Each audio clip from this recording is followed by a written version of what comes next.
Hello and welcome to Tip of the Tongue, a monthly advice podcast for voice actors, producers, and anyone else who wants to make projects on the internet. Everyone's got that passion project they've wanted to make since as far back as you can remember, and this is where we help you learn how to make it happen. I'm Jello. And I'm William. I'm a graphic designer, illustrator, voice actor, writer, director, and producer. And I created the world. True fact. Building a world. It's big, it's complex, and it's hard to know where to start building your setting. This is an incredibly important stage when it comes to making stories of all kinds so that your audience can lose themselves in whatever you're creating. What should you focus on? Where should you take your inspiration from? There's a lot to decide. So, we're just going to dive right in. And to help us is our good buddy Jay. Hey guys, thank you for having me back. Hey. Yeah, so this is going to be kind of like a nebulous episode. We don't have any official bullets planned, just some questions that we have gathered from people. But we specifically invited Jay on because he just spent about a year developing a project, so he should have a good amount to say on world building. God, I hope so. Yeah. Yeah, I just woke up and you guys asked me to be here, and it's like, whoa. Will's got a thing. I have many things, some of which I can't really talk about, unfortunately. Oops. For example, yeah. Your things are good. They're quality things. I can talk about like anime campaign and the Fire Emblem thing, but Hell I can't talk about Cornucopia, which is the one I have the best examples for. Yeah, it kind of sucks when you can't do that. Oh well. Just pretend it's from a different project. That won't work. Oh. Because anytime I like mention literally anything, someone in the Nuko Discord like listens to this and it's just like, guys, guess what little nugget I found out that Jello spoiled for 7 years down the road. I'm like, fuck, I guess I can't do anything. So anyway, one of the first questions, and maybe a good place to start out, I guess, because a couple people ask this, is what's the difference between world building and exposition? And there's a pretty major difference.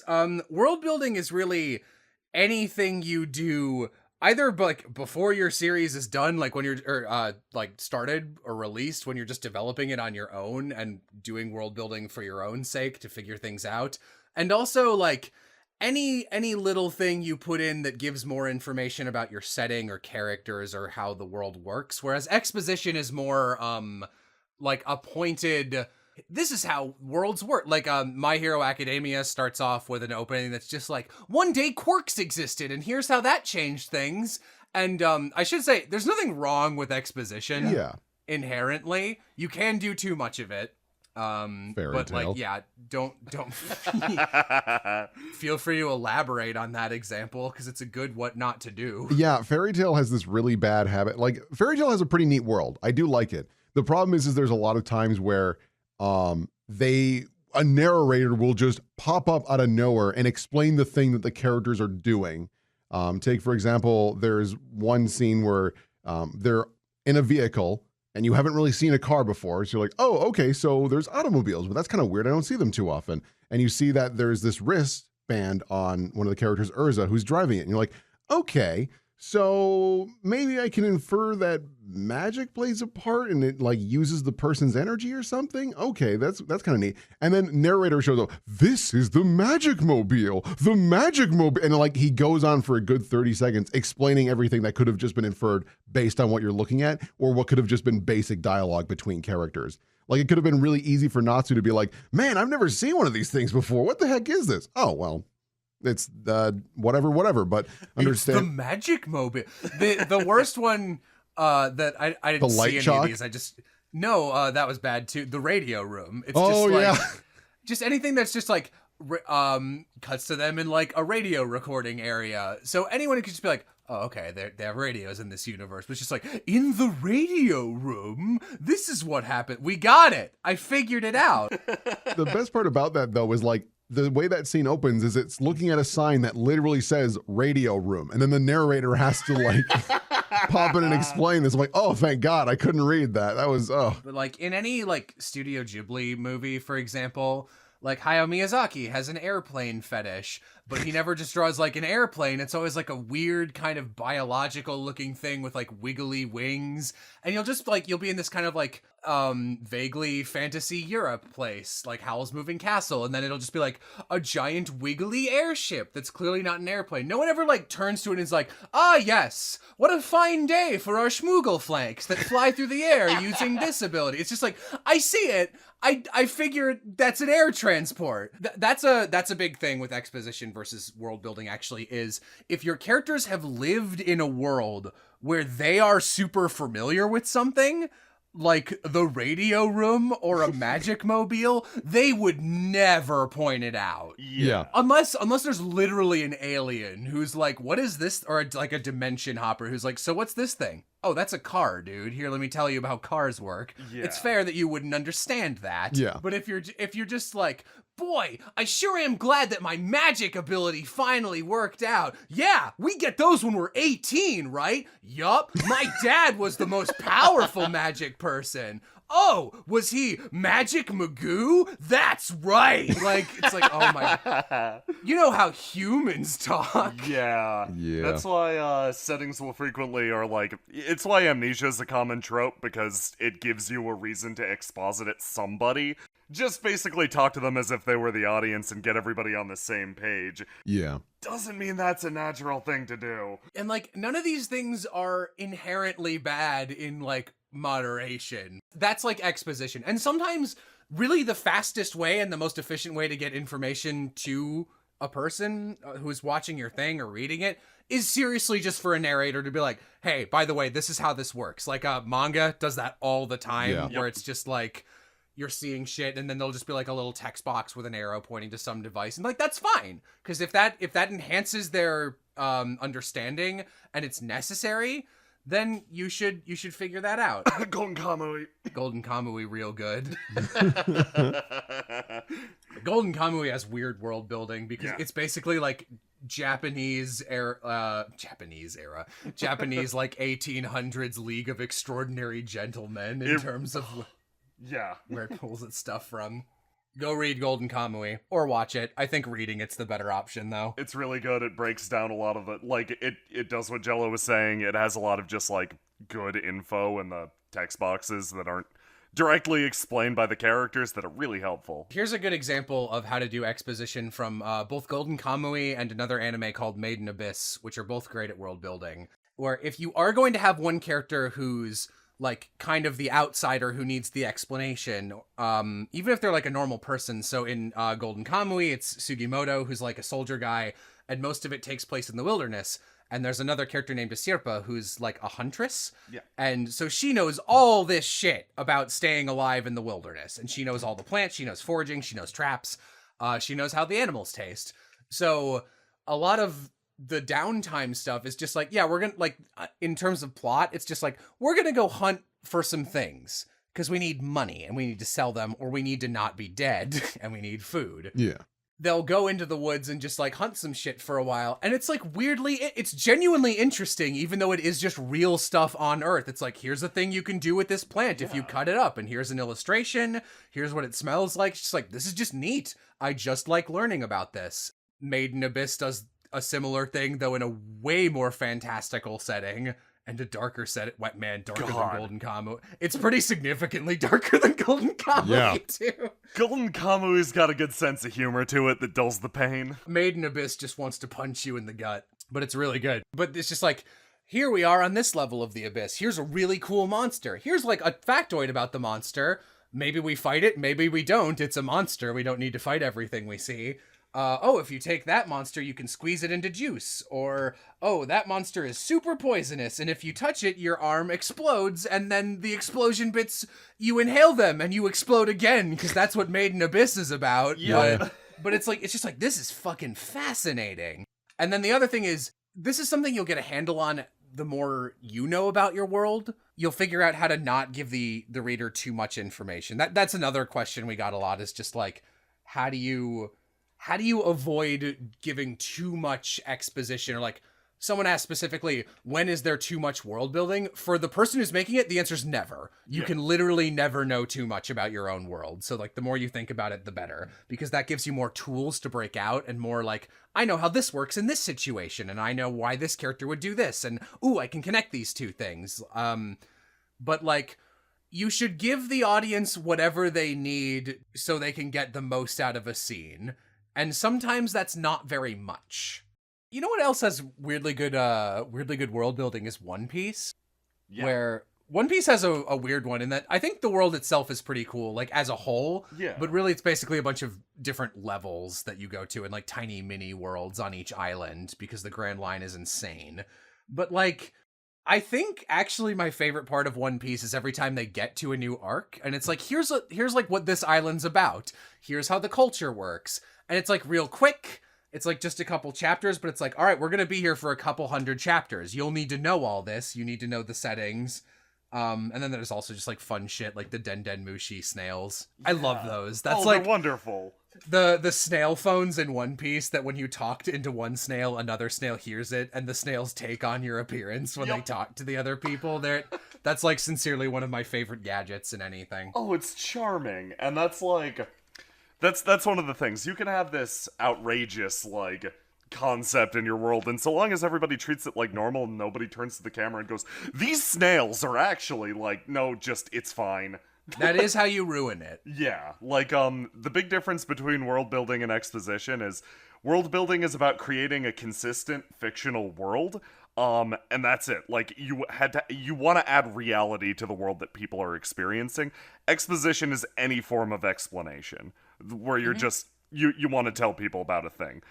If you want a world build well, you need to buy the world, and your writing needs to buy the world as well, because that's the entire point, selling people on a reality. And that doesn't mean your thing needs to be like realistic, but it does need to be consistent. Exactly. Your world needs to have a very consistent set of rules. Like, if you have magic needs to always work the same way. Yes. And like, there doesn't need to be a science behind it, but it needs to be consistent. So you can't just have one character, like, you know, everyone has like, we've got one, like if in Avatar, everyone had these like, you know, the 4 elements, and like some people, when you're really good, it's like, I can be a lightning bender, I can be a magna bender. It's like, oh, they all have like really rare ones you can get good at. Like, that makes sense. That's consistent. And only the good characters have them. And, like, we see them working towards getting them sometimes. But if, like, some dude just came out of nowhere and was just like, yeah, I'm like a space bender. I can just, like, snap my fingers and you turn into an ostrich or something. It's like, what the hell? Yeah. That's also... I have a large number of reasons that I think this, and I'm not going to go into it because it could fill a whole podcast. But one of the many reasons I don't think Legend of Korra is good at all is because it's very inconsistent with the world that Avatar set out, especially in regards to its spirits. Where in Avatar, the spirit world was this like complete other plane that like very rarely interacted with the main world, and it was always filled with kind of horrific monsters. That also were like, you know, there's like that, and like Aang only goes in there a couple times, and none of like, nothing's cute. It's all just like alien almost. Yeah. So it's like, you gotta respect the spirits, but they play by their own rules, buddy. They mention offhand that it's like, yeah, no, airbenders learned bending air from the bison, and firebenders learned it from dragons. Especially, that one's actually super fucking important, because Aang learns firebending from dragons. Yeah! And then in Korra, it's just like, lion turtles taught everyone, and humans and spirits were in the same world, but everyone forgot or something, I guess? And also all the spirits are like humanoid and cutesy Ghibli characters that all speak English. And it's like, nope, this is a completely different setting. And then they'll just like bounce in and out of the spirit world, and it's just like, I'm Iroh, and I'm chilling here with the spirits, which they mentioned I did before sometimes, but more as a meditation thing, not like it was Alice in fucking Wonderland. And like that, even though that's like a little wrong, it's still like, this is inconsistent and weird. And I would buy either of these settings, but not both at the same time. Yes. Yeah. Here's a question I'd like to address. What's the difference between making a world feel alive and not just like filled? So I wrote down an example of one that I think is filled and not alive, and this is a game I like, and it extends to most of this franchise, but Legend of Zelda Breath of the Wild. Fuck, that was gonna be mine. Sorry. Well, we can double down on it. Okay, cool. Because Breath of the Wild is this big, gorgeous wilderness, and it's like, there was a calamity 100 years ago, and now people are kind of scattered. But, like, there's not a lot of flavor. Like, and there's villages. Like, there's a pretty good amount of NPCs, but none of them have very much personality, and they all require Link to do their laundry for them, and none of them really do anything or stand out, and also the world doesn't seem to be advancing in a good or bad direction. It's just kind of there. Yeah. And you can interact with it as Link, and it's like, that's great when it's just like mountain climbing and riding a horse through the wilderness. But when it's like, boy, there's like no heart here. Like there's no, this doesn't feel like a living, breathing world. And I don't like that because I'm supposed to be saving it. And like, I kind of don't care. Yeah. Yeah. Like, they definitely leaned into it with Breath of the Wild, which I thought was the right move, which is, battle's already done, world's already lost. Like, we're not necessarily in it to save Hyrule, because Hyrule's already lost, kind of. Like, it's already cooked. We're here exploring the ruins of an already abandoned world, and that emptiness lends a feeling of melancholy to it. It doesn't feel alive, the world feels dead, and the game kind of knows that. And that's why it's a good game, rather than one that fails in its goal. I would actually say most Zelda games have a pretty flat... Twilight Princess has a terrible world. Yeah. There is... That it is like dismal for no reason. There's one town and like nothing else. Okay, there's the like requisite shitty starting village, Zora and Goron towns, and then one other human settlement. But like you only visit each one like once, except Hyrule. At some point, if you want me to like save a world and be invested in the people in it, I need to actually feel like there's life beyond my character. There needs to be like, and it's not necessarily a bad thing if it is just like, here's your character, they are the end all be all. It's like a little platformer, whatever, that's fine. But if you want to get across that like you are saving a kingdom, and it's a kingdom, there's stuff here. Yeah. That's like, you need a little personality. Like, the only Zelda game I think does a great job with this, maybe not even, it does a great job in one spot, which is Wind Waker. Because Windfall Island has, Majora's Mask does Majora's Mask is what I was going to point to. Yeah, I think they do a good job there. Yeah, Majora's Mask literally runs on the fact that Clocktown is a living, breathing world, and they very much lean into the fact that you do not matter to this world. Yep. And and also, they very much lean into the fact that if you do nothing, everyone will die. And they will show you that if you want them to. But like, yeah, that Clocktown's actually, I don't know why I went to Wind Waker first. I was just thinking the ideal like counterpoint for this. Yeah. Yeah, Clocktown's a great example, because if you're unfamiliar with Majora's Mask, it's a 3-day cycle, and you have 72 in-game hours, which are not actual hours, to stop the moon from crashing down. You cannot beat the entire game in one cycle, so you have to use time travel and keep resetting this loop. So it's like a Groundhog Day thing until you do all the things.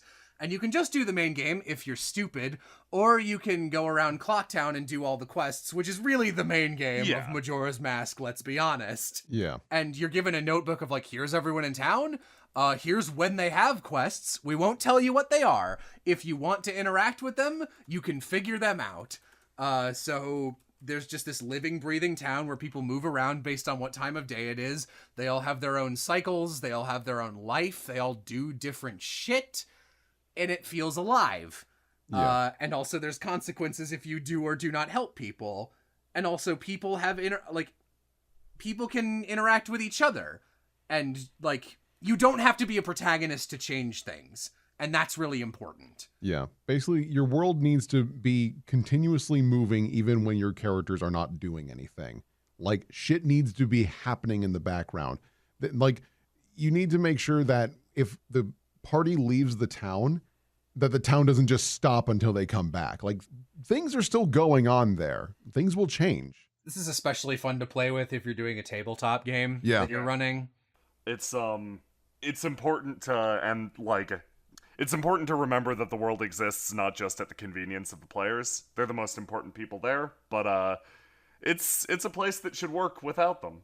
Maybe these adventures and maybe all these things would happen if they weren't there, just in a different way. They're the silver bullet for some reason, but the world exists and will solve its own issues in its own way. Maybe not if it's an apocalyptic story. I bet you guys have some fairly good examples from Eben Ward and TI of times when the party did or did not interact with something that changed something in the background. Yeah, I guess so. Like in Eben Ward, one of the missions that I had given them, I was like, one of your options is that you can go to this small town called In Between.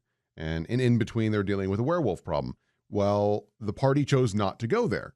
So because the party didn't go there and solve the problem, and they instead went to Cragmer's Fissure, which is what this big arc was, the Keepers, who are essentially like the big paladins, who are just kind of, they're basically military police assholes. While they were doing a kind of cross-country tour to like double check on cities and whatnot, they went to In Between and they spent a lot of time dealing with the werewolf. And they killed the werewolf, and it's revealed to the party that the werewolf was actually a young deaf girl who didn't know how to control this transformation. So because of that, the Keepers did not get to Cragmer's Fissure until weeks later. So that let them have free reign of the town without them there. But because of that, they lost a potential ally, and the Keeper's reputation has actually gone up because, oh my God, they're the ones that saved this small town from this horrible creature. That actually did impact things in their world. Yeah, that's super interesting, and it makes the world feel like you can have an impact on it, but it's gonna shift around them. You don't want to like guide the entire flow of existence. It's like almost you want to cause a ripple in the pond, not have the entire pond just whoosh out when you perform an action.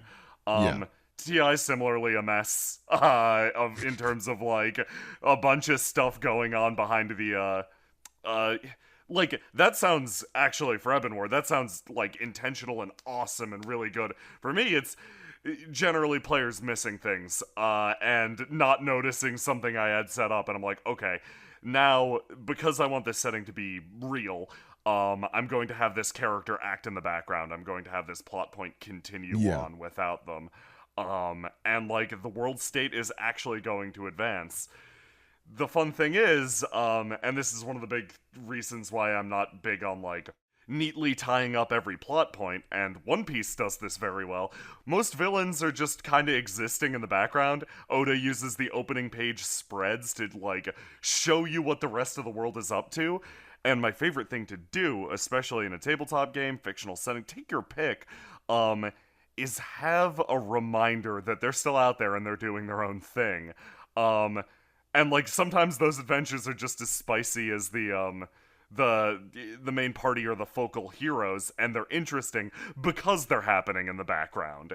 They not only add credence to the world, they let you experiment with your fun and, like, probably, like, well-thought-out characters, in a setting. So, like, if you ever create, this is one of the basic necessities of creating a world, you gotta fill it with people. If you ever create someone you're proud of, have them active. Let them do things. Even if it's not directly seen, think about what they're doing. Yeah. You never know. You can also think of it this way. You can use your characters, in addition to having other characters be doing things to keep the world lively, it's important to remember, this is a completely different point, you can use your characters as an excuse to lead stories to different parts of your world building. You don't even need to cover everything, but it's good to give everyone some kind of link, whether it's direct or not, to different parts of the world. Yeah. So, this is a weird example, because actually, I think, I'm going to talk about Ruby a little. I think Ruby's world is actually kind of interesting. I don't think their world building is very good, but that's because of pacing and character amount more than anything. But I actually think, like, if this would obviously not happen, but if someone went back in time and was like, you need to put these 4 characters in this setting, I would actually go like, oh, this is easy. You already did half my work for me. Because each of the 4 main characters in Ruby is kind of connected to a different part of Ruby's world and different stories, which is another problem where RWBY has too many plots going on at once. Well, but again, I'm going to use this as the example. So with all that bad stuff, here's what I think it does well. So Ruby obviously is the core protagonist who's just like, I want to be a huntsman and fight monsters. And here's the monsters. So her just being like the hero aka anime protagonist of just like, all right, you're going to learn to be a huntress. You're going to fight these monsters. Here's how they work. Here's kind of where they come from. Here's what you do. Look at all the cool weapons. Look at our schools. This is the setting of the world. Each of the countries has one of these schools to train hunters. It's like, all right, good course concept. Then you have Yang, who's like kind of connected to the underworld, which matters because of the dust trading and shit. And a bunch of the villains are connected to the underworld, though they don't use her enough, which is a problem. Whoops. Yang deserves better. Then you have Weiss, whose family like runs a dust company, which is basically the like, here's how magic works, except I guess it isn't magic because we don't know what the fuck we're doing. but it is like, here's a good lead into dust. And here's how that works, and here's how it powers your weapons and shit. And then you have Blake, who also is just such an easy character to make good, and they did a bad job with her. But like, she's a faunus, and because they're doing a bad version of the exact Laguz racism subplot from Fire Emblem Tellius, all the furries are being racisted against. And some of them are in radical factions who are like, we should kill humans in response. And she used to be one of those, but now she's hanging out with the main character. So that's a very easy connection there. So you've got someone who knows about that subset of the world, who can talk about it. You have a convenient excuse to be like, oh, here's a new character. They are from my past. Here's a clean way to get us into a new arc or a story, or we're now going to focus on the faunus. And like, oh, Weiss is from a family that is like from the other side of this conflict, and they don't like the faunus. And instead of having like an interesting arc where those two characters develop together and figure each other out, they just kind of get over the racism thing in one episode, because, you know, that's how humans work. But basically the core point of this was that all these characters are connected to different things. This is also extremely important when you're world building your setting. If it's an RPG, we talked about this in our creating your tabletop setting episode, which also had Jay in it, where it's like, for Aram Payne, which is not streamed, but it's a thing Will and I are in. Like, my character's the worst example. Like, Will, your character is like, she's like a half elf. Basically, it's a fairly standard fantasy world, except 70 years ago, all of magic in the world got deleted. So a lot of cool shit that ran on that technology is just gone. And it's like slowly been restoring, but it's like barely restored. It's like at 5% of what it used to be. Yeah. And magic people are pretty rare. So Will's character Hilda is a half-elf, and she's from like an old family that used to be like one of the high seats of magic. My character used to work for the Team Rocket of the world, which they're like the villains of Act 1, so that's a convenient connection to that. Demetrius's adventure is right now. He's got like weird, that's Keen's character. He's got weird backstory shit involving like circuses and arson and maybe some kind of doppelganger ghost that we're currently investigating. Yeah. But like, I don't know, it's important if you give your character, God, I wish I could talk about Cornucopia. It'd be so much easier if you could give your characters ties to other things in the world so you can smoothly transition into them. Yeah, especially if it's a point of interest that you want to go to, which ideally your character's backstory should be something you investigate. So, yeah, very important. Just, this is a super small separate point. World building doesn't need to be focused. It doesn't need to be anything that would be like, it doesn't need to be the focus of like a moment to be world building, if that makes sense. Like, if in the background people are like selling weird, like if you want to be like, this is a very witchy setting, witches and wizards exist, and just in the background of some shots of some animation you're doing, people are just exchanging like magical bottles. Maybe someone like leans forward to smell it and their face turns, like their nose turns into a pig nose. It's like, oh, it's a pig nose potion. That's just a thing you can buy on the street. Like, that can completely be a background gag. You don't need to point it out. You don't need to explain that it exists.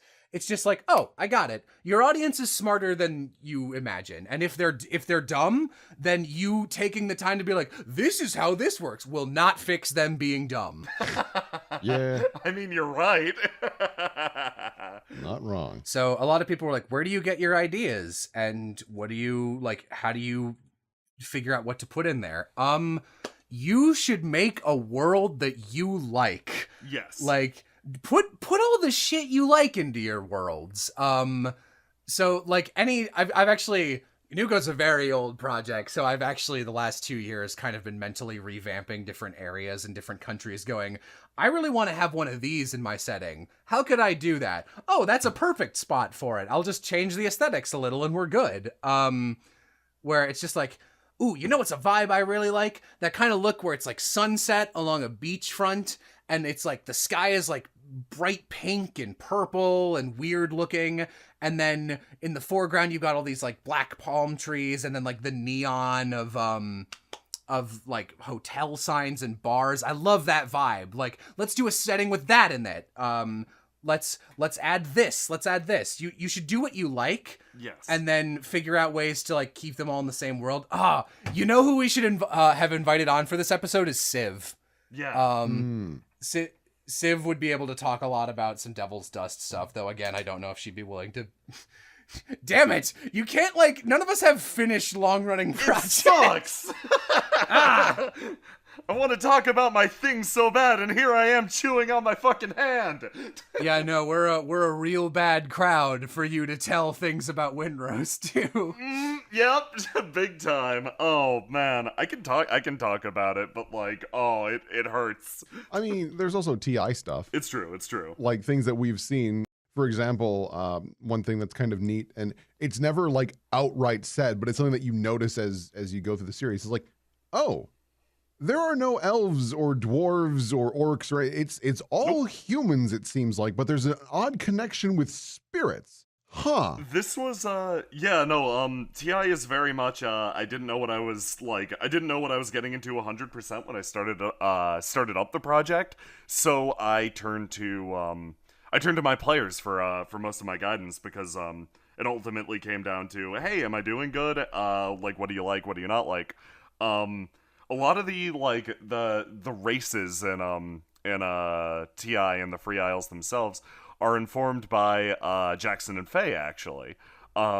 Faye specifically requested, I don't want to play a campaign that has elves or dwarves in it. Just, like, period. And I'm like, okay, no, like, building off of that, like, I am A-okay with that. And Jackson's like, I got this really cool idea for a race. Would that be cool? Like, could you figure out a way to build them in? And, it's neat, because, this is one of the, like, normally when you're looking for inspiration, you can hunt around lots of places, you can daydream, you can, consume media, read books, look at history, like, so many options. There is so much shit when I've just been like searching for reference images for Cornucopia that I've been like, this is on Earth? Are you kidding? Yes. Like I literally was just like, oh shit, volcanoes can't exist in this setting. How do I get a bathhouse? Because there's no geothermal energy given, because Nuko's planet is a gas giant and it's a bunch of floating islands, Skies of Arcadia style, because I'm a parody of myself. And I ended up going like, yeah, I know there's like mines that have been set on fire for like 50 years, right? And I found a bunch of those, and they're called coal seam fires. And the answer is yes. And I was like, have any of these just been raging a long time? And yeah, there's one in Australia that's been underground on fire for 5,500 years. Oh my god. And it just burns along the ground and discolors it while it moves. So there's just red earth above wherever it's been on fire, and they call it the Burning Mountain because it just smoke comes out of the floor. And it's just like, cool, I will take that and barely change it. Because I didn't know that existed. Yeah. I don't think anyone else I knew that existed.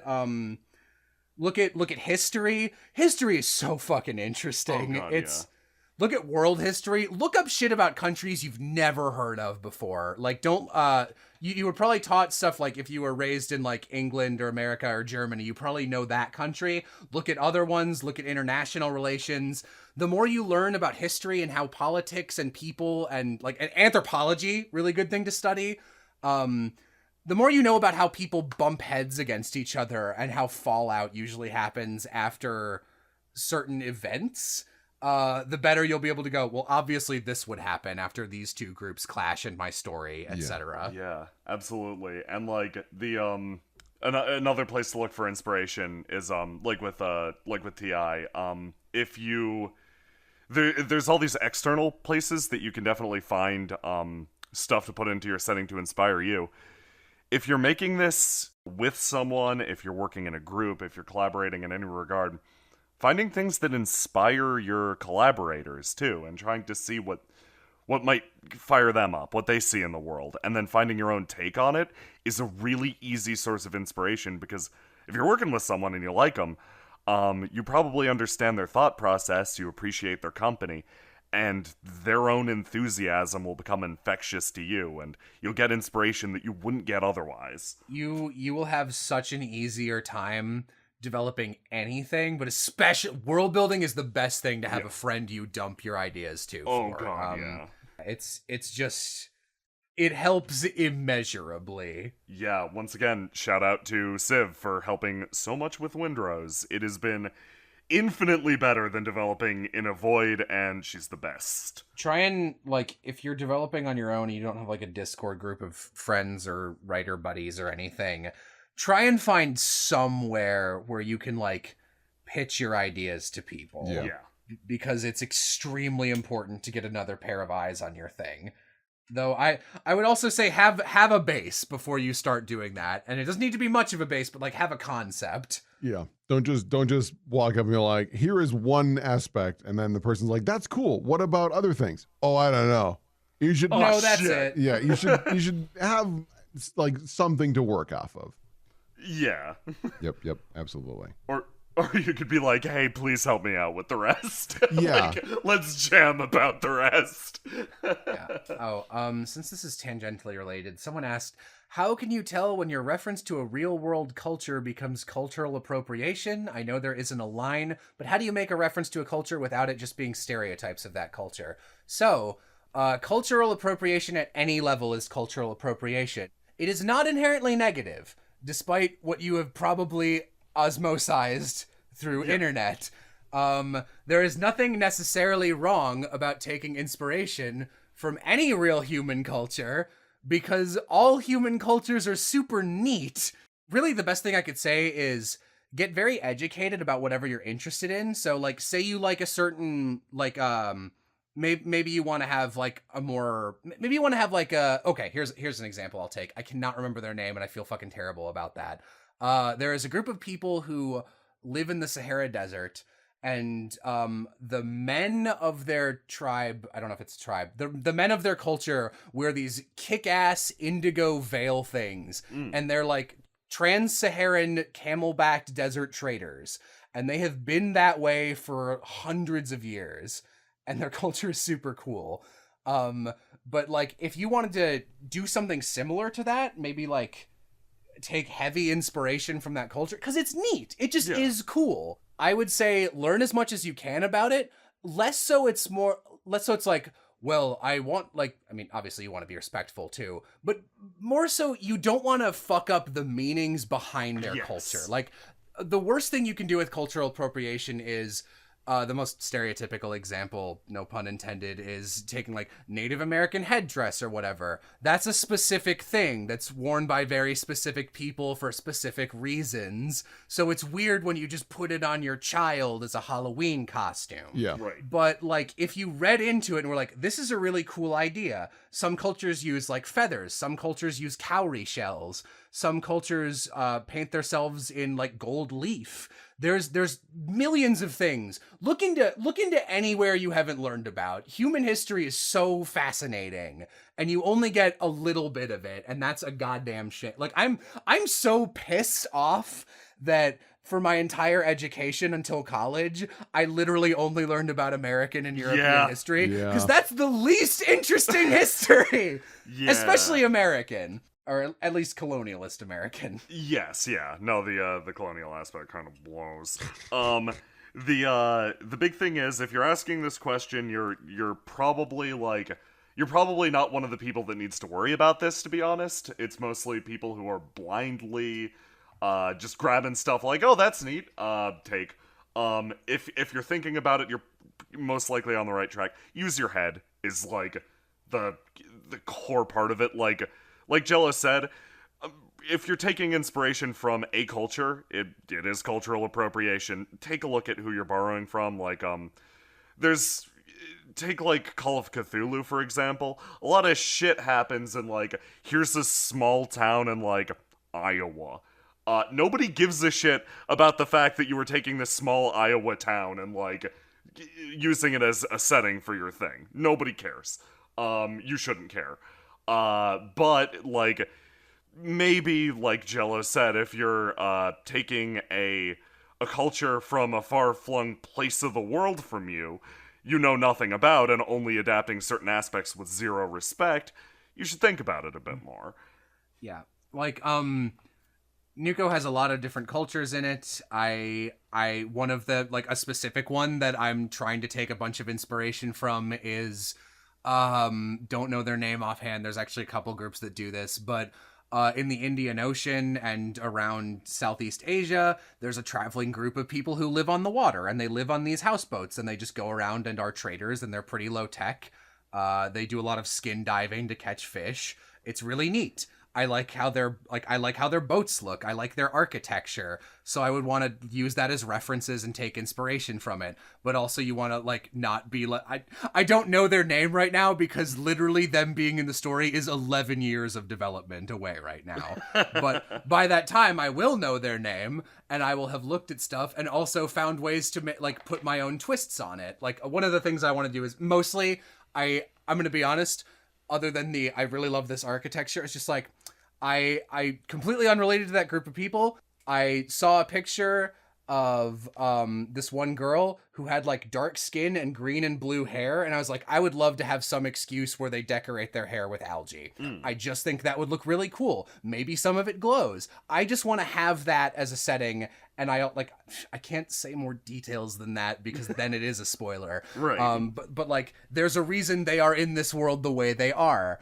And knowing that, like, just, I hate the term, like, get educated. Like, I really hate that a lot. But, do know what you're taking. Yeah. And know that in most cases, you are probably not going to be, like, in any way where you're like, I am taking inspiration from this culture and putting it in something after I know a lot about it and sharing a culture in some way. Or you took a monster from a culture or something similar to it and you're showing it off.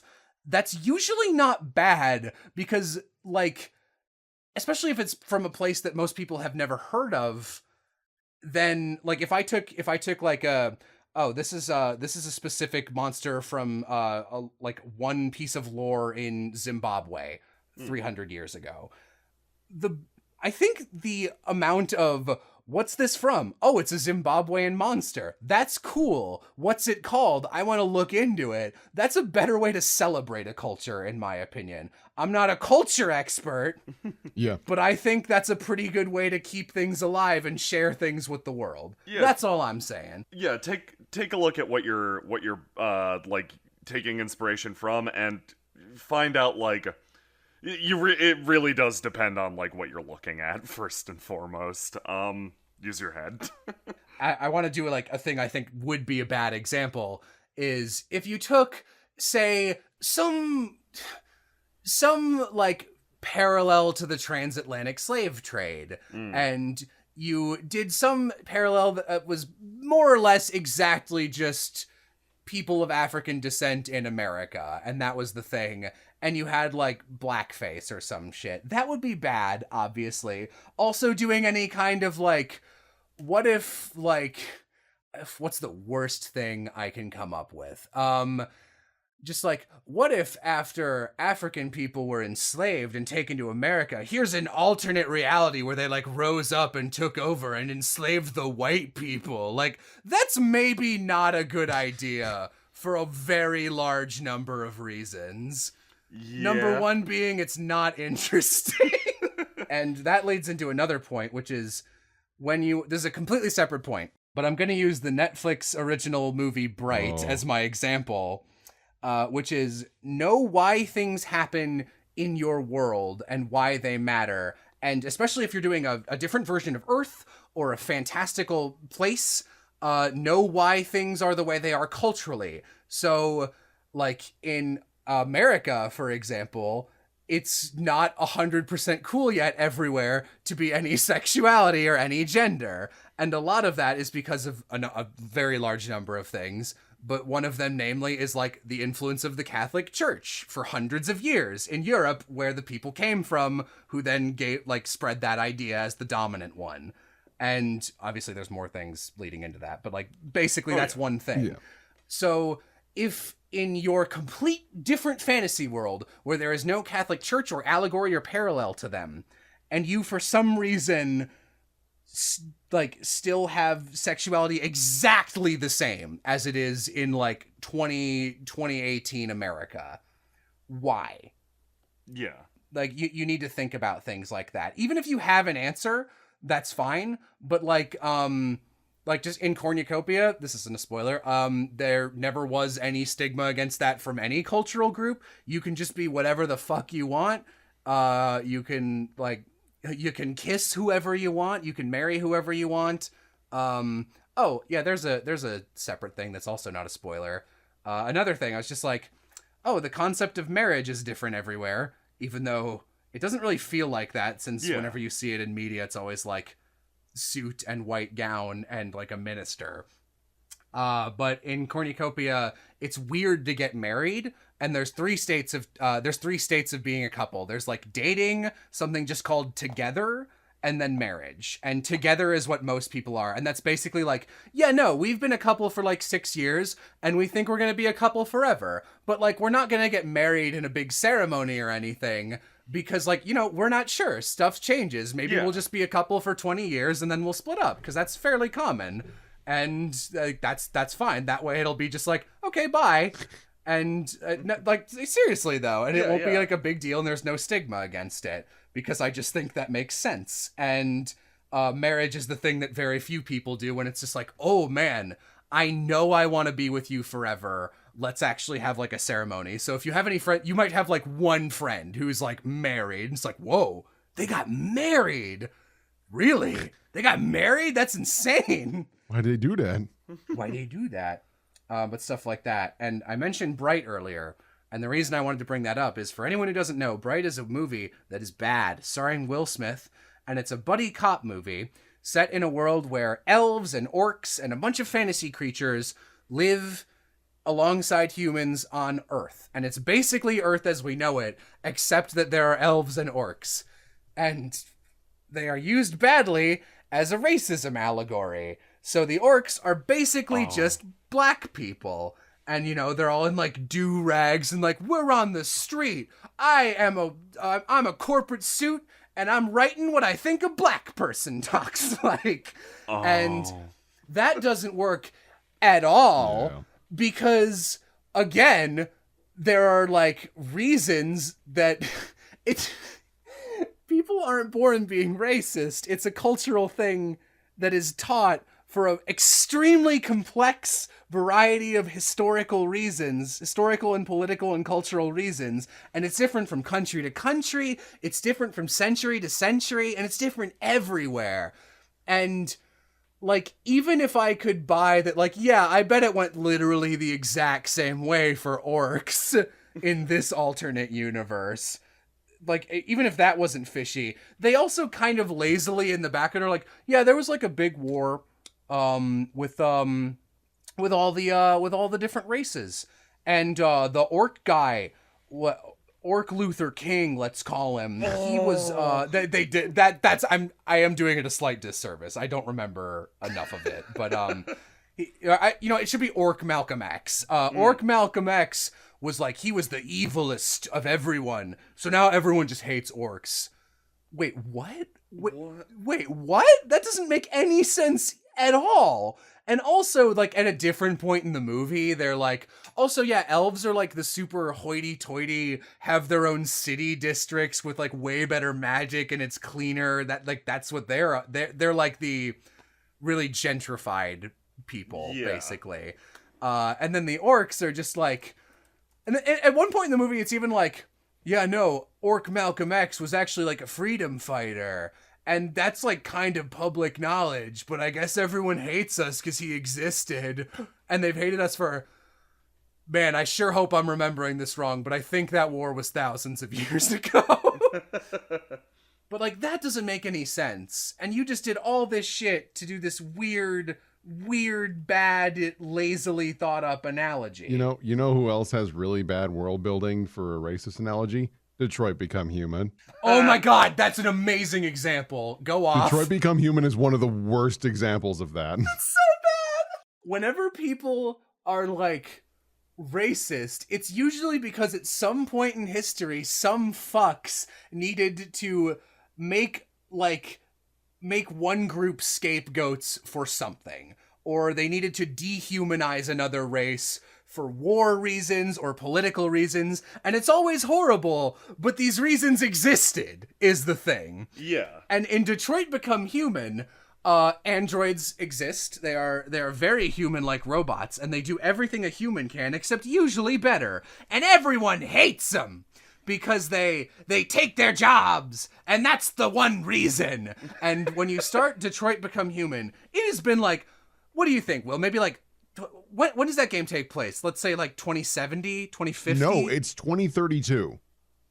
What? I'm pretty sure. I will look this up, but I'm pretty... All right, it's 2032. So in 10 years... Yeah. We have made androids that look like a human. Look forward to it, everyone. And everybody hates them. Everyone is android racist. Like, every fucking person. And that is quite literally unbelievable. Because that's just not how humans work. People like name their Roombas. People get attached to inanimate objects. First of all, if we had androids helping us, if an android looked like a person, you'd have a very hard time, and it acted like a person, you'd have an extremely hard time being mean to it. That's just how we're wired. Yep. Also, androids wouldn't look like people because it would weird us out too much, and we would never get past the uncanny valley phase, and we would hate that. So they would not ever be designed that way. It takes place in 2038. Okay. Still completely Only unacceptable. 20 years. In 20 years, you cannot create a stigma against that large a group of thing that is still selling for an insanely popular rate. Also, it's just like, no research was done. It's just like, the unemployment rate is like 49%. It's like, what? It should be anarchy out there. Are you kidding? And my favorite two things, there were a lot of breaking points for us in Detroit Become Human, but one was just like, by the way, they're putting androids in concentration camps.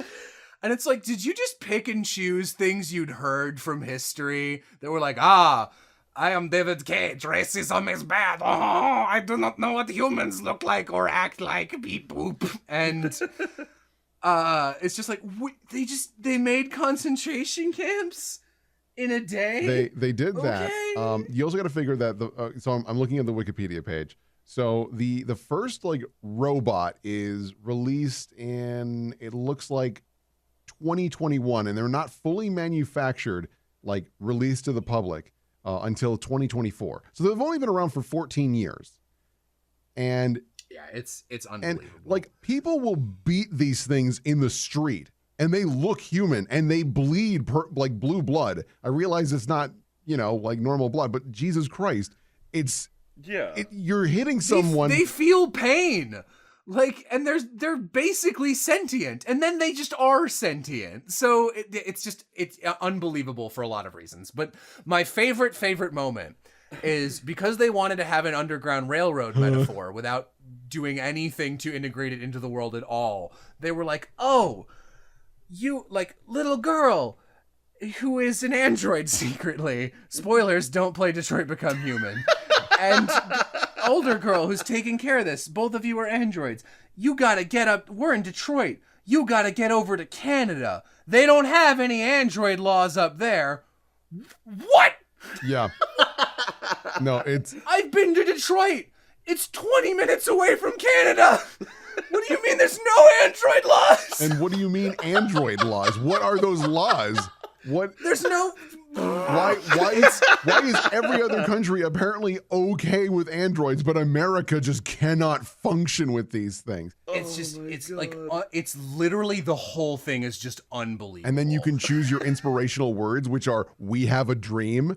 It can be the fist, and like it's got the Black Power. Yeah, fist. it's we bad. gotta stop. This is a great example of how to like look at history and not integrate your stuff, just stamp it on top of it. Like that's the equivalent of, instead of like baking a story pizza, you just like make the cheese and crust and bake that and go, oh shit, I wanted sausage on that, and then throwing it while it's frozen and uncut just on top of it like a turd. Yeah. Anyway, we're angry at Detroit Become It's bad. I haven't played or seen Detroit, so these are my real reactions to the. You can feel my soul withering in real time here. Yeah, it's oof. I've never experienced a game or any piece of media where, as they build the world, I get madder at it because it doesn't make any sense. It's like I'm one of those people, like, I'll let things slide. Like if you don't fully explain one thing or it doesn't really match up, I'm like, all right, I like the rest of this. Sure, why not? People will believe a lot if your world is consistent. People will stretch their imagination really far. Yeah. But like anytime it's like, wait, what the fuck? Hang on, they will stop cold. Yeah.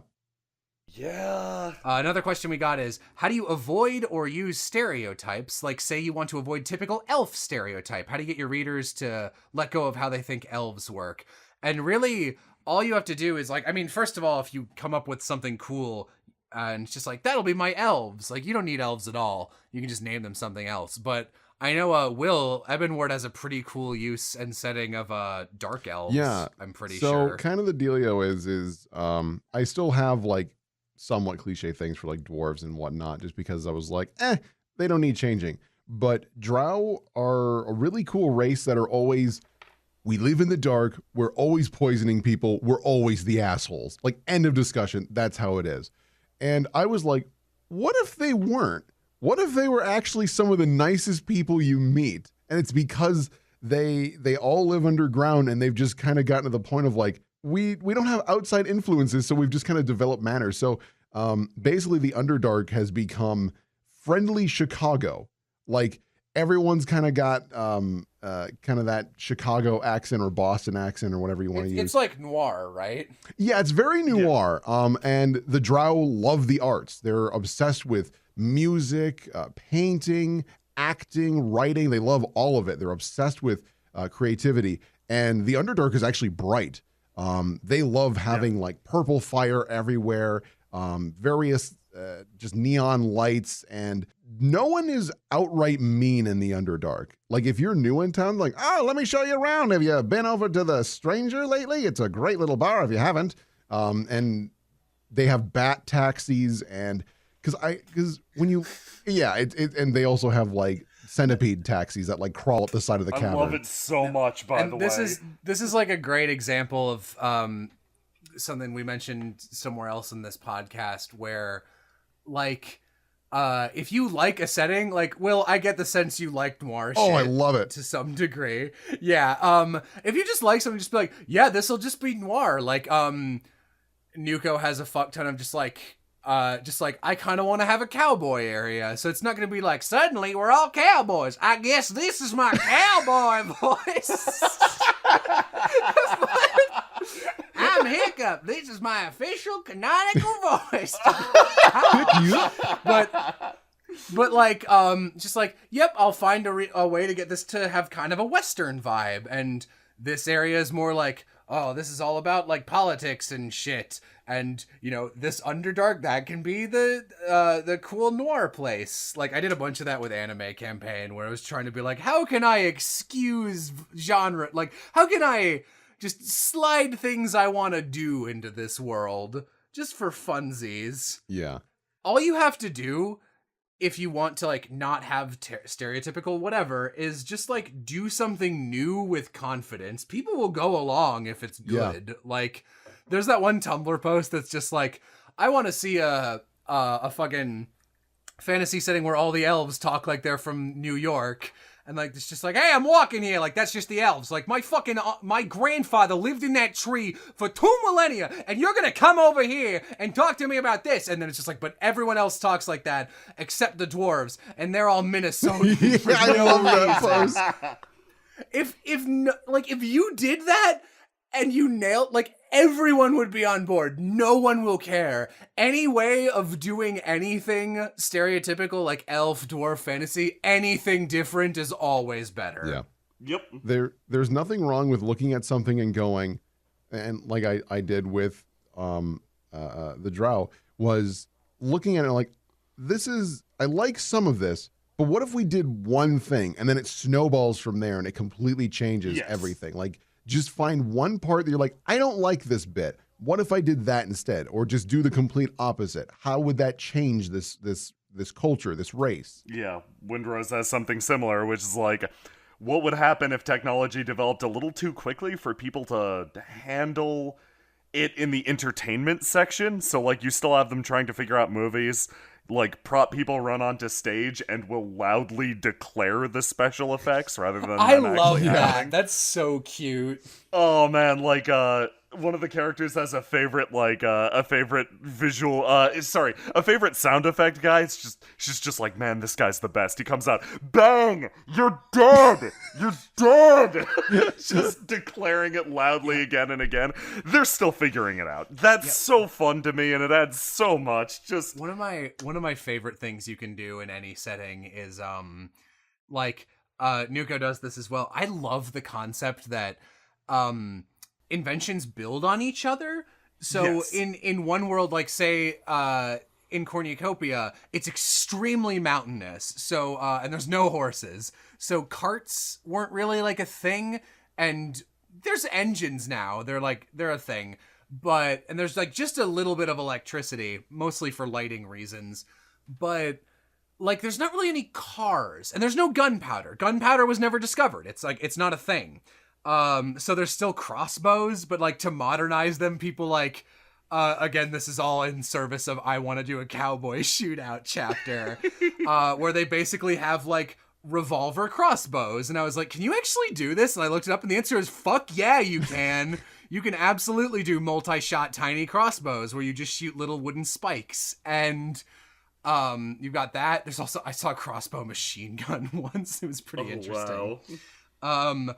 But in Cornucopia, there's a fuck ton of air travel. Like, air travel is way more advanced than than ground travel. Like, they've got hot air balloons. They just discovered airplanes, because it's way easier to just go over the mountains. It's just better. It's just faster. So that's the thing people have spec'd into. And the idea that like, oh, we didn't discover the combustion engine, so we can't make a car or whatever. We can't, and if we don't have a car, we can't really make this and such and such and such and such. But that's something to think of. And also like, that's why some people have made fun of things like, I know Naruto has like TVs, but it's also like ninjas. So it's like weird. It's like, no, that makes sense. It's just like, there's electricity and they just discovered it faster and they have TVs. That's fine. Yeah. Yep. I like it. It's cute. I mean, you just have to do it with confidence is the big thing. Yep. Fucking Den Mushis. Confidence and consistency. Yep. I think we should try and do an example of a really quick story world build. Ooh, okay. I did roll some random words as like our suggestion, as our prompt, and I got tiresome fish blow, which could be rearranged to tiresome blowfish. You guys want to go with that, or should I re-roll? All I'm envisioning with tiresome blowfish is like this fishing culture that is so fucking sick of blowfish. It's all they ever catch. So they've had to like incorporate using them to just, because they get so much of it. So they have to like make clothes out of them. They gotta make lanterns out of them and shit because they just get so much of it. And they're like, well, if we just kill them and use them, we don't have to deal with as many. So maybe we can kind of cull the herd a bit. You know what I'm picturing when you say that is like the opening shot of whatever this is, if it's like a movie or whatever. I guess this would be like a sci-fi thing or something.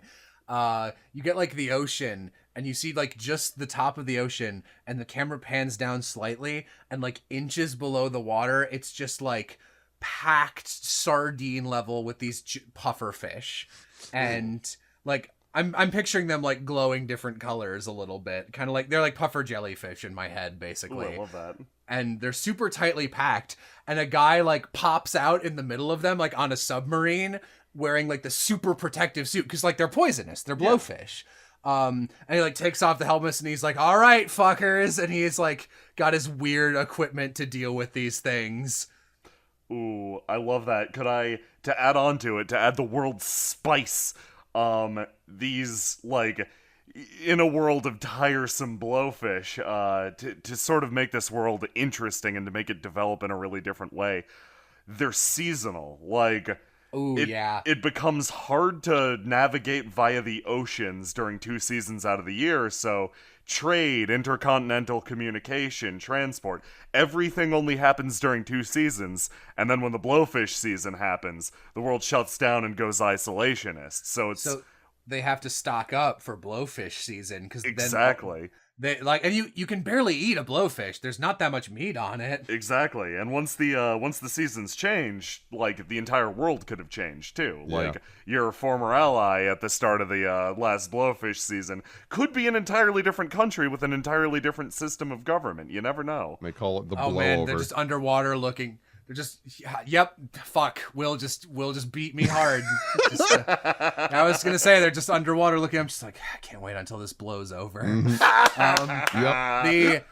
But like, I love the idea it's seasonal, because then I'm picturing this as like almost an entirely aquatic setting. Yeah. Like there's no land anywhere. It's just like basically I'm picturing like something pretty close to the ocean race cities in Anime Campaign, except for some reason I'm picturing them floating instead of grounded on sand. Yeah, same. Like super like pastel colors. Yeah, no. Yeah. What I wanted to say was like they don't have most seasons, so because it's the ocean, you don't get like seasonal changes except these blowfish. But then maybe the blowfish, like I'm still picturing them glowing like have you ever like seen those? They're like squishy balls with like gross plasticky water in them, and in the middle is like a light, so if you shake them they glow different colors. It's like a type of thing you can get at a dollar store. I'm picturing that, but they're kind of translucent, so if you're at the right level of water depth when the sun is above them, it like shines down in this like actually beautiful kind of autumn like different spread of colors, and it's just like when you're a kid, it's just like, oh, it's blowfish season, they're so cute, I want to go touch them. No. It's like a big deal. Ooh, I think the big disadvantage of this world is that there isn't too much to like explore and experience once you hear the gimmicks. So I think during blowfish season, during non-blowfish season, it's easy to go by ship, visit other countries, visit other, like, collections of ships, other flotillas. But during blowfish season, you can't travel across the surface of the world, but you can go across the bottom, because now all the fish have cleared out. Oh, and, now like, I'm picturing like a big like Howl's Moving Castle-y crawly submarine on the bottom of the ocean. Exactly. And, like, during those off-seasons, you can only really move where your flotilla is positioned, like, in X-mile radius around that. But when you're at the bottom of the water, that's huge. That's an entire other world. And, like, a lot of the world's politics and a lot of the fun could be jockeying for the best position to see what you can explore at the bottom of the ocean. Because you're going to be stuck there a while. You know what you're going to want to be near are the geothermal vents, because that's where you get your energy source from. Oh, that's good. And maybe if these pufferfish have been around for like thousands of years, like they didn't need to evolve much, because they're like, no one touches us because we're super poisonous. Maybe that's caused a lot of the sea life to be more bottom dwellers, so it's more anglerfish and it's all the creepy creatures. And that's what makes fishing even harder, is that they have to go way down to even get anything to eat. Man, I love that the ocean in this setting is like the opposite of the real world, where it's just like you've got the lit area of the ocean where it's blue and green, and then it gets darker and darker, and that's where a lot of the like familiar fish life is before it gets like deep and scary.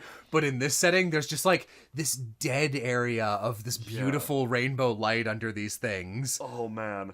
So Will, you saying that gave me this would be the coolest insight, I think, in terms of RPGs. So if you're exploring the bottom of the water and most of the fish are bottom dwellers, you could almost have a pseudo a pseudo land mechanic on the very bottom of the ocean where you're like finding these different creatures, like all that nightmare stuff that exists in the trenches. But the main, like, in addition to these cool bottom crawlers, if you want to like give the players or even like the hero, the protagonists, a lot of really cool like stuff to play with, their technology developed in such a way that they have different diver suits. And if you're playing a class-based system, your suit could be what class you are. So like some suits are really fast, some suits are like big and tanky. Other suits are good at retrieving things, and it's like a fusion between like an almost a mecha where it's like you have your little robot suit that you're customizing for yourself, and a more traditional thing because they're obviously very small. You know what this would sincerely be rad as? What's that? Is if after Fallout 76, there was just like 5 years of silence and they're just like, here's our next Fallout game. And it's just like completely underwater and the mechanics are just different. And it's a different vibe. You know what would be the game-changing thing in this universe? The first like village or town or whatever you call these things to develop planes. That is the culture that would dominate the world. I was kind of picturing that like a lot of this world is ocean, and like far away they've got like, because Jay mentioned earlier like your allies might have changed over blow season. Yeah. But the I love the idea that like at the start of this, I'm picturing it as like a movie right now. Where at the start it's just like, that's the first shot. The guy pops up above. He's got like a little landing platform. He holds up 2 little glowy sticks made of some deep sea creature. And this tiny cargo plane from like thousands of miles away drops like the one package they get from their ally or whatever. It's like, great. But then I love that because like they're so low on resources that they're constantly like, we can't have any enemies when blowfish season is over. But, like, it would also be impossible to attack them because they live at the bottom of the fucking ocean. Oh, that's so cool, yeah. So, like, it's just like, God, I wish we had those planes, but they're useless in war against us. That's so good. Yeah, but you might also still have, like, underwater pirates. Like, submarine boarding. That sounds pretty hardcore, and it's, like, dangerous for both parties. Ooh! They take inspiration from like cookie cutter sharks, where they have these little things they hold out in front of them that like I know, kind of like a boogie board, except it's like shaped like a tiny engine turbine of an airplane, and it propels you forward. But then when it thunks against something like the side of a submarine, you can press buttons on it and little teeth deploy and begin drilling into it, so you can immediately like sink and hop into the submarine. Oh, that's so good. Like I'm really digging this because my initial read on it was like almost a video game that's a hybrid between like Monster Hunter, where you're going down and finding treasure and fighting these big sea creatures, and Final Fantasy Crystal Chronicles, where it's like you're centered around a sub that's powering your suits. Yeah. That's actually awesome. I think a good set of people in this world would be like, again, not to be me, but Skies of Arcadia style, you're just in like a little submarine and you're like a tiny pirate crew, and you're like the kind of good guy pirate crew, but like also kind of not, and you gotta it's like Cowboy Bebop-ish, where they're like super poor even for this setting and kind of have to just get by attacking other people. One thing, here's an important thing that's always a fun question. What do people do for recreation down there? Like, if you're a child during blowfish season and all you have is the ocean, what do you do besides like swim around and explore? Okay, so you could do a lot of stuff with the 3-dimensional aspect since it's mostly centered in the water. Like, imagine they've developed like all sorts of crazy ink, 3-dimensional painting, and like just construction. Oh, that would be so cool. I was trying to think of a sport, and the first thing I thought of was something pretty similar, where they've like got these special things where if you like dispense them from a kind of scuba tank, they come out in different, it's like this vertical sport field, and you launch a bunch of different colored bubbles, and you have to catch certain ones and avoid other ones while like a Quidditch style but underwater team is trying to stop you, and then like it's got like innings and you switch because obviously bubbles only go up. Oh, that's wonderful. And like building just really quick for our small protagonist pirate crew, like it'd be one of those things where their ship's small enough that it can scoot along the bottom even during blowfish season, and you'd stop in these towns and meet people, and you'd meet the old codgers like, ha, you're going across the bottom during blowfish season, good luck, kiddo. I'd like to see you try. Man, I have such a vivid image of this movie's color palette in my head. Yes. It's like, for me, it's like, you know how like Coco, the Pixar movie, has like that vibrant orange? Yes. I'm picturing like all the colors in the Coco logo are like the blowfish. So you got like this kind of pinkish, orange, kind of red, and then like a soft bluish purple. And then like, it's like all those bright colors against like a really deep, serene blue-green. And, but like, you know, the light is the danger because that's the pufferfish. Yes. Oh man, I love this setting. Like, and this is just an example of like jamming about world building. Guys, it's really fun. It's Please so do fun. It's so fun. It's like if you're ever struggling or you're stuck, do it before you struggle. Like, do it during the fun part. Share some of that joy. Oh, just a really quick thing to toss on for Pufferfish World. It might be kind of a neat situation for the party to have to deal with, or in this setting where people don't know where the pufferfish spawn, like why they, like where they come from. And it might be kind of neat if like at one point they're on the bottom of the ocean, and then like one guy steps on a bit of earth and like a small pufferfish pops up and then inflates, and then they float to the ceiling. Like they are born under the rock, and then they all just ascend slowly from the bottom. Oh, so then good. whoever's down there is like, I have to dodge this now. That would be such a beautiful shot. Watching that like go up to the ceiling, that would be gorgeous. Also low-key terrifying. Yeah. Oh yeah, absolutely. Might be fun to also give the pufferfish a positive quality, like they something about their diet, like they eat plastic or something. So like, Yeah. Ooh. They okay, but yeah, no, they eat plastic or like other trash. And like they're and this is gonna sound gross, but it's gonna be pretty. They're like cycle of digestion processes like pollutants in the environment, and then it drifts down as like glowing, shimmering, like almost snowfall in the water itself. yeah. So like they're like, we got to get rid of these pufferfish, but kind of Nausicaa style. It's just like, no, they're like all these other nations that are like just discovering like air tech and shit are like really into their industrial revolutions, and they're dumping a bunch of shit in the oceans. Yep. And like when they eat that plastic and shit it out, that's what like, I mean, we gotta be farming shit or we'd be dead. So I don't know, some kind of like nitrogen cycle type thing with their crap as it floats down to the bottom. We can't like not have that. And the oceans are clean after they've scoured them. So like, Jesus, man, what do we do? Yeah. Yep. No. Oh, Yeah, man. Pufferfish Yeah, no, that's World's cool. excellent. Pufferfish World's cool, and if we wanted to, like, you know, no, never mind. Like you suggested with the Fallout 76 thing, almost like with this as a version of like post-apocalypse, and the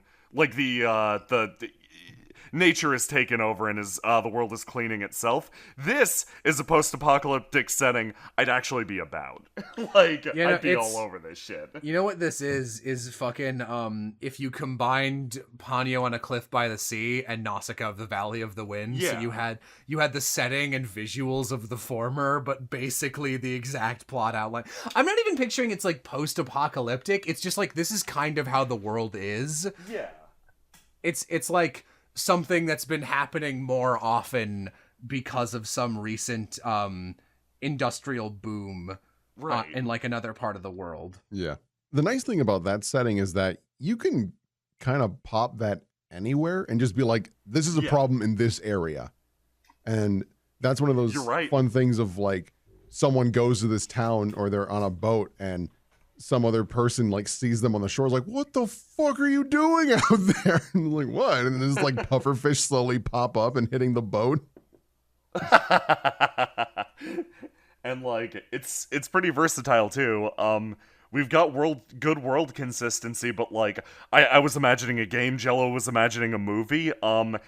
your setting can be built to spec for the exact, like, thing you're doing. Like, Steins Gate, for example, is obviously built to be a visual novel. Like, that is how it is made. But, like, if you're just focused on building a world, you could make a pretty versatile one that could be anything. Like, this could be a game, this could be a movie, this could be a TTRPG. Really, it could be whatever. Yeah, just do this shit for fun, because there are so many settings that I've just been like, can't wait to use this in something. Like, I've had literally since I was maybe 12, a setting I've never officially used in anything. Fun fact, this is from the thing that Phoenica was originally from before I stuck her in Anime Campaign, and then everything else, Eyes. Where it's basically this, like, yellowed, expansive wheat fields place that at one point had a bunch of ruins in it from somewhere. It's like one of those, like, no one really knows what this place was about, but they were powered by, like, lightning, because it's constantly just lightning storming there. Not a lot of rain, but a ton of lightning. A lot of these places have been buried, but, like, the tops of giant palaces with their lightning rods are still sticking out of the ground and still getting zapped over and over again. So in its original thing, it was basically just like tutorial world of just like, yeah, no, people like go here to scrounge for artifacts and sell it, because there's like literally millions of things just beneath the surface. Oh, that's neat. awesome. I like that a lot. And this is freaking 12-year-old you did this? I mean, I developed it since I was 12, but yeah. That's impressive as hell still. Minus the aesthetic is in Nuko, but it doesn't have the ruins, because that's not the kind of setting Nuko is. Yeah, but, exactly. Oh, here's another thing. I took it, but you can adapt shit into different settings. So Cornucopia doesn't really have a rich, ancient, like 10,000 years ago there were these people, because the setting is about 1,500 years old, and most of its history is pretty well kept. But there's in the middle of this place, which is like a lightning place, it's basically the same thing except without the ruins, and there's a lot more farmers. This is the land of grains, is what it's called, because there's a bunch of grains and it's all yellow and it's always cloudy.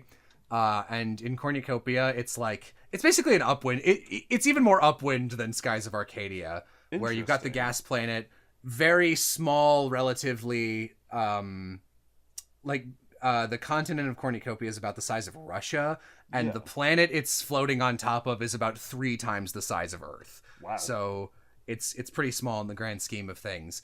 And it's pretty difficult, but there are like tiny floating rocks that you can stand on, which are made of the same thing that like is the element that keeps the everything floating. But like, if you, hypothetically in any place, you could drill to the bottom and fall through, and there is, for a reason I can't talk about, a giant hole that was caused by a huge fucking lightning strike just in the center of that country, and also the continent by extension, and it's just like slowly cracking and getting bigger, and shit is falling through it. So it's just this like half-mile deep hole into the bottom of the world. Nice. Ooh, that's really cool. But yeah, so that's about it. So let's take this time to thank our fabulous patrons over on Patreon. It's just patreon.com/JelloApocalypse. Without you guys, this wouldn't be possible. And thank you for supporting this and all our other projects. If you have any questions you want to ask, send them over to, if you send them to the Patreon, I'll definitely see them. I get a notification. Or if you message me on Tumblr, or if you just ask me things on Twitter. I write the good ones down and then we answer them later. So super big, a special thank you to our top 10 patrons this month: Dave, Chase'em Creed, ECC, Ewan Reed, Johnny Dragon, Rainbow Heart Unicorn, Max Montoya, Nick, Michael Labina, and our top donor, Bearsy. Yeah, thank you guys so much. Jay, is there anything you wanted to shill? Anything that might be coming out soon that people should keep an eye for? Yeah, go check out Windrose. These two are playing in it alongside me and some of our other friends. Link is gonna be down in the description, and if you want way too much content, go check out the Third Wheel. I run a show called Thrilling Intent. Yeah, thank you so much for coming on. Yeah, thank you for having me on and designing Pufferfish World. That was fun. I like Pufferfish World. I like Pufferfish World a lot. Toodles.